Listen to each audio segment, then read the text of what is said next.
Hey everybody, Tammy Beach here. Today I'm coming to you with a pretty personal story of mine.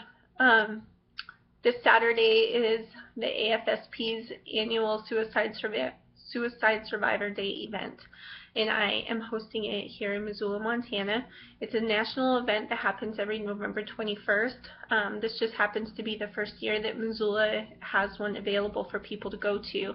I'm doing this video to share a little bit of my story in the hopes that you may pass it on to people that you know who are survivors of suicide, or if you yourself are a survivor of suicide, to understand that the day is really about bringing a community together that experiences a lot of suicide every year and is able to support one another and come from a place of understanding of what it's like to lose somebody.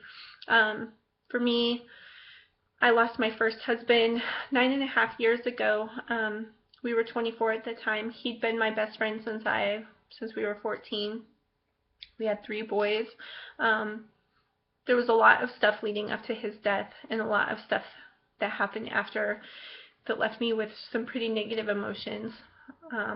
Embarrassment, shame, anger, feeling responsible, maybe not for his death, but for my choices that I felt led up to him thinking that that was the right choice for him at the time.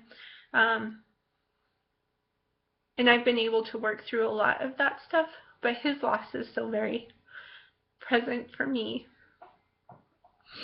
and for our boys. And I think where it's helpful to come together is to recognize that even through that loss you can still grow. So I was able to remarry. My family's grown to be 5 kiddos, and while I love Chad and am so appreciative of him being in my life, it doesn't replace what was lost.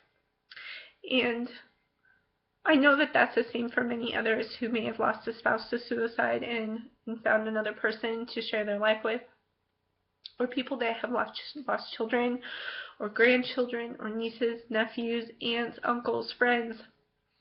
It's a community problem. It's a community situation that's really hard. And so I hope that you will join me. It's November 21st at Zootown Brew. It's from 9 to noon. And it's a short event this year, but next year it's going to be a full day event. And I hope that you'll join me. If you know of anybody who may want to visit, please pass this on to them, and I would be happy to connect with them in another way and just provide support where I can. Thanks.